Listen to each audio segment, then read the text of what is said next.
I just feel really grateful.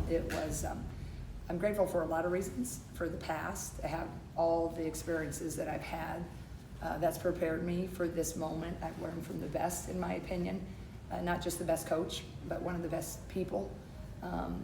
And I'm grateful to, have a team that did what they should have done tonight. And, it'll be a little different feel when the games count and start playing your caliber of people. And we're going to do that, next Wednesday, and then it really blossoms after that. So I'm grateful to have this win. Too much has been made of that. I think just for me personally, publicly, but for me personally, it's very huge because it's everything you wanted so many years ago, but wasn't coveting, right? It was just like I was so happy to be where it was, and now when you get this opportunity, and thanks to my great boss, Beth Getz, and our president, Barbara Wilson, so I'm very thankful for it personally. But it really, the players just do such a really fun job tonight. So that's my statement, is I couldn't be happier. We did what we should have done. I see a lot of great things. I see a lot of stuff we got to work on, but that's pretty normal.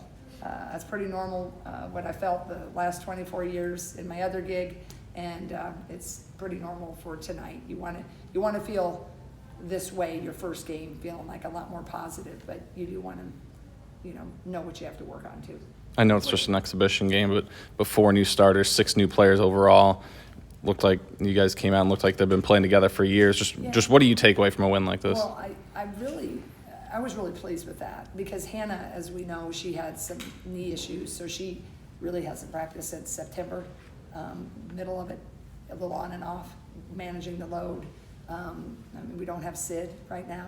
I credit Sid Alfolter a lot. She has led since the season ended. She led when Lucy came into this group, and then we had to lose her, but she continued to lead. So Lucy and Hannah and Sid, arguably 3 of our cogs, they've never really played together much. So this type of game, that's why you like to have the exhibitions, that showed us that Hannah's a player, right? Players play. It showed us Lucy's a player, and they're going to try to figure things out. Certainly, we did what we should have done. Let us be clear on that, right? So I was happy. I think that's been my biggest, probably if you had to say concern or kind of a bummer that you lost all those weeks with those 3. But you can't do what we do as coaches. There's adversity. And if that's all, now I'd like our turn of adversity to be over, and now we could focus and sit back and work with this. I think this would be a fun group to work with. It looked like before the game you had kind of a zen moment with the team in the huddle, big smile on your face at that time. Can you share just what you were maybe saying to the team as you were in that position for the first time as head coach? I really told them, because all of those guys, except, Hannah, it was their first time. They've been waiting to sit in those chairs. Kylie's been waiting to sit there. Taylor's been waiting to sit there. Addie and Ava are in a pretty strong fight. They've been waiting to sit there. Lucy has been there in the Big East, but she hadn't been there here.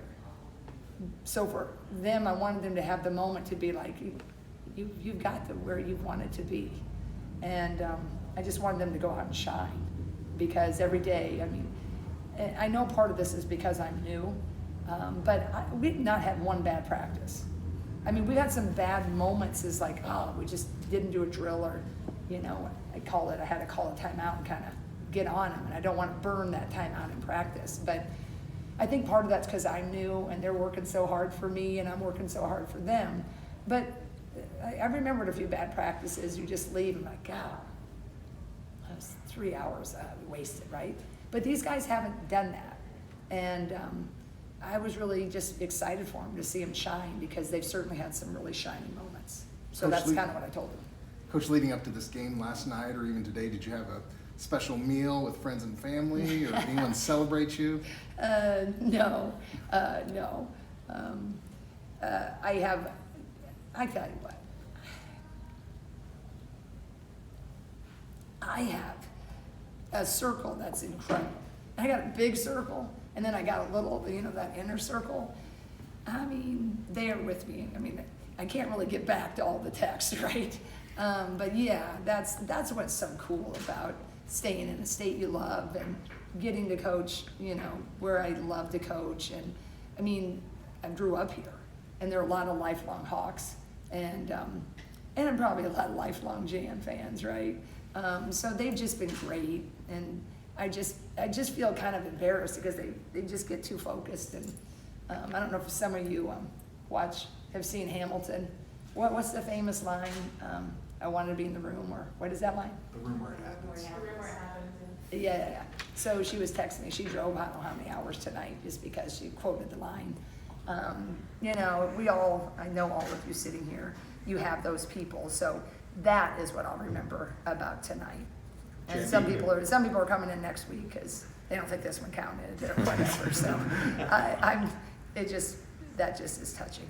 Speaking of before the game, were you planning on running up to hug Lisa? Is that going to be an every game thing? No. And Lisa she was trying to be incognito, right? And she's like, I was trying not to be in the way. I'm like, well, you got a statue outside, right here, a little big statue. But it was just kind of like a nod, it's got to be weird too, right?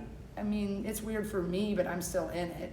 And it can be weird in my opinion, and you're still very happy with she does not want to watch any film tonight, I can tell you that, right? She's been there, done that. But it's still, this is who she is. It'll be forever who she is. She has so many marks, not only on Iowa, but on Drake, and I will say on this nation. And that's gotta be kind of weird when you're up there. And I just wanted her to know that, I always tell her she's forever on my sideline. And I'm pretty sure I told her, if there's ever something you need me to do, if you send it through telepathy, I might hear it, right? So I just wanted her to know that I'm thankful, and I owe so very much to her. But it wasn't I didn't do it for a lot of talking about it or PR. It just felt, right to do.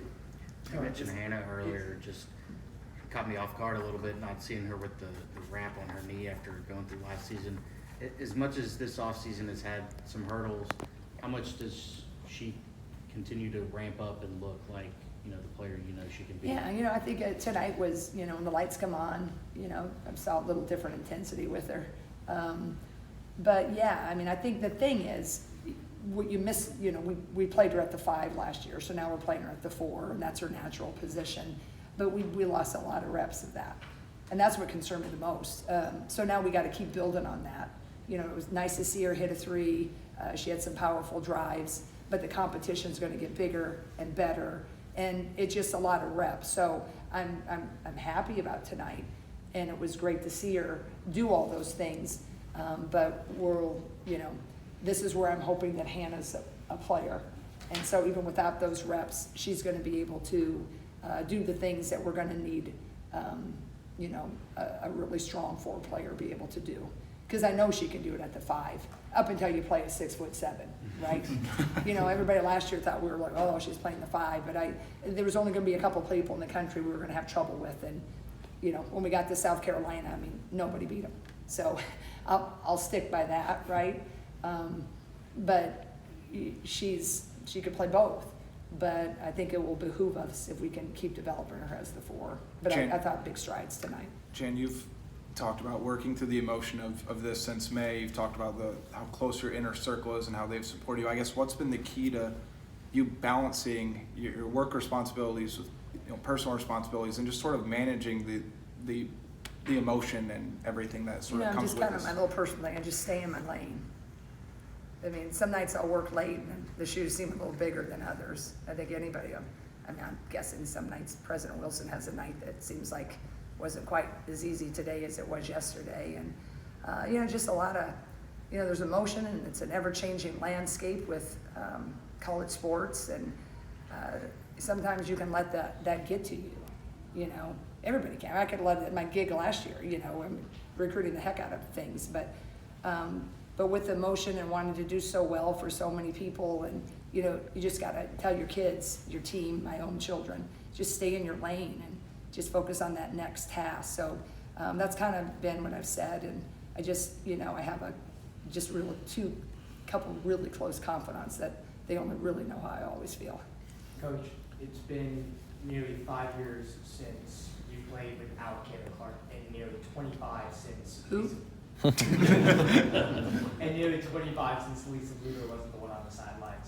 As a lifelong Iowan especially, what does it kind of mean to you to not only start it off with a win, but start off this new era of Iowa women's basketball?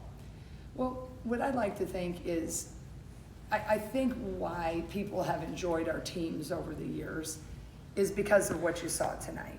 You know, when the plays were kind of fun.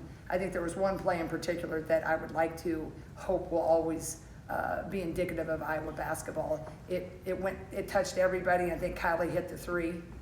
I think that's why people really have liked Iowa basketball, whether it's Gustafson, whether it's Doyle, whether it's Caitlin and Kate and all the heroes. Is there's something about the wonderful young women we attract that, they love each other. That probably clearly what I think Tegan said the most. I love my team, right? So I think that is what I hope. And I think if we can do that, we can continue to play with that joy and that fun, then it's fun and joyful for everybody to come watch too. And then hopefully we get the wins. But that I think is more holistically how I approach it. Because if I go, you look at that quarter of a century Lisa was here nearly, or the Caitlin Clark era, it's part of the journey and the story of Iowa women's basketball. Just like Lark Burnsong was, just like the great Vivian Stringer years, and just like the dips, right? And there'll be ebbs and flows in this year too. And so just kind of staying in my lane again, right? But part of that is you want to honor that. You want to honor all that has been built. There's a responsibility and there's a pressure to that. But again, pressure is a privilege, right? But also these guys are excited about it. And so I'm just excited that they got a taste of it. But I'm also not a rookie in the sense of 32 years. These games should be like this. I hope we're celebrating all the things we're talking about next Wednesday, and then the following Saturday or Sunday, whenever we go to Charlotte. So I think that's my answer to that, is I'm so grateful. But I'd like to just keep it the holistic, and these are the bits and pieces, what you saw and enjoyed tonight. If we think really hard, I think the similar things is what we enjoyed last year and all the years before when it's a good win. And that's what I hope we keep building on. You started Addie Grady at center today, and you talk about the crowd-pleasing plays. I think certainly in terms of your bench, when O'Grady was D'ing up the 5'4" guard on the perimeter for 10 or 15 seconds, certainly got a reaction from the crowd and from the players. What was in the decision to start O'Grady, and how did you feel seeing her put forth 15 minutes, 8 points on the court? Yeah, that center battle is it's pretty competitive. It's pretty close, and we've had some sickness go through, and so some people have been out, and then when you're out, right, it's opportunity. And so Addie is really, got a lot of great reps. Ava was under the weather. She has a little more experience. She knows we want a little bit more. So I really want it to be competitive and reward, that. And everybody stay hungry, but it's, it's kind of neck and neck. I don't know if we've seen a big separation, but we're going to need them both, right? And that's where we have to go back to not glorifying the starters. I try to call them sometimes people who begin the game, because they're all we're going to need them. Foul trouble, some nights someone might have it, other person doesn't.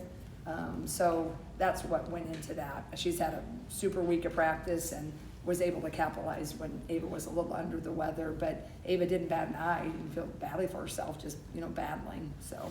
You talked this summer about wanting Kylie Ferguson to play more freely, play more confident this year. Looked like she was playing confident and freely tonight. Is that the type of play that you've seen her through the summer and the fall? Yeah, it really is, and that's what Kylie can, be capable of. So I'm hoping that she can continue showing that, because she's one of her best defenders, if not the best. Arguably, she is. And then when she puts a consistent three ball with it, so I was particularly pleased with her play tonight, because we're going to need her. and that kid deserves it. She's worked really hard, and just her path hasn't always been easy, right? So I'm really happy for her. Jen, And